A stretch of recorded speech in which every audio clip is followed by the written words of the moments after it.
Ready start.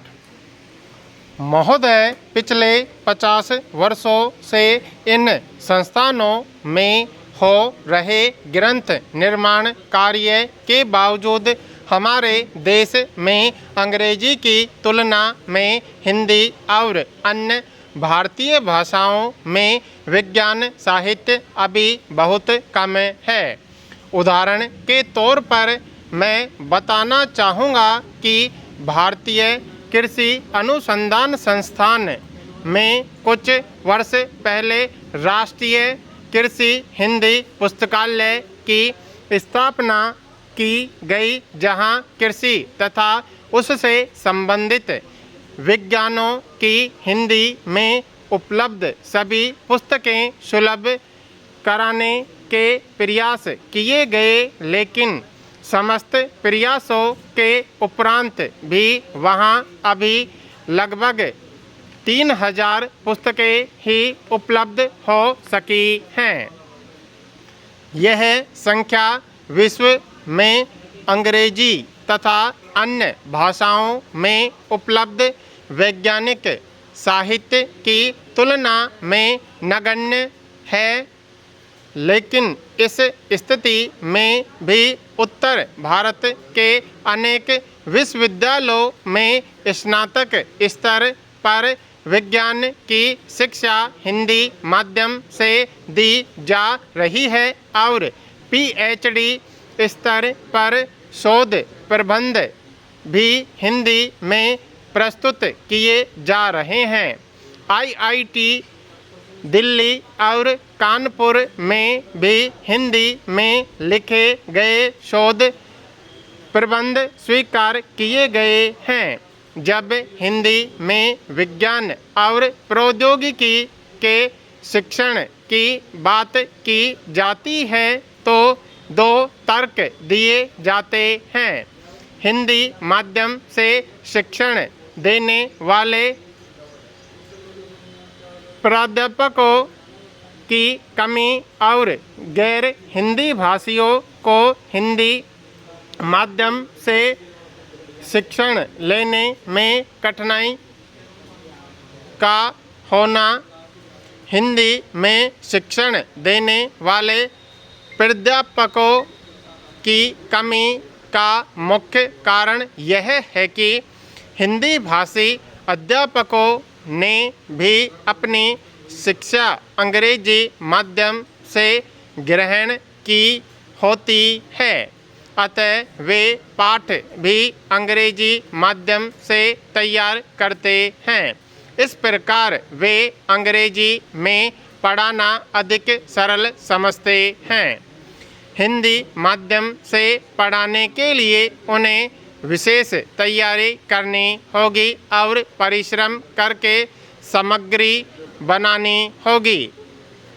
आरंभ में इसका हल यह हो सकता है कि वे मिली-जुली भाषा में शिक्षण दें। तकनीकी शब्दों को वे अंग्रेजी में ही बोल सकते हैं और यथा आवश्यकता अंग्रेजी के शब्दों का भी प्रयोग कर सकते हैं। गैर हिंदी भाषियों को यदि अंग्रेजी के स्थान पर हिंदी पढ़ाई जाए तो उन्हें आगे चलकर हिंदी माध्यम से उच्च शिक्षा ग्रहण करने में कठिनाई न होगी।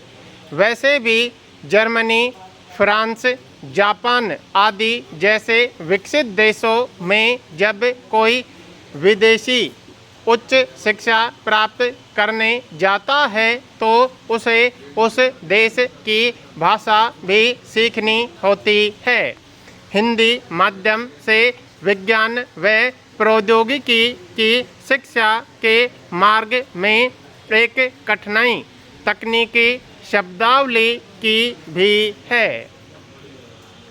महोदय, वैज्ञानिक शब्दावली की बात आते ही किसी भी एक निश्चित मत के स्थान पर प्राय वाद विवाद या तर्क वितर्क सुने सुनने को मिलते हैं।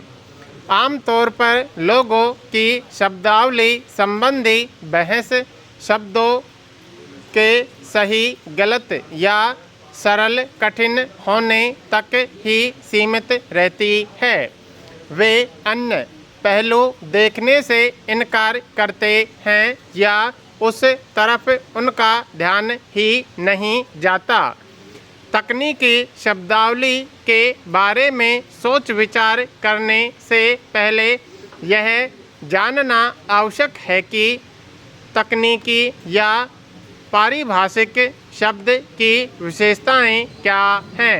कौन से शब्द को पारिभाषिक कहा जाए। पारिभाषिक शब्द सामान्य भाषा का वह शब्द है जो ज्ञान विज्ञान की किसी शाखा में विशिष्ट अर्थ में प्रयुक्त होता है।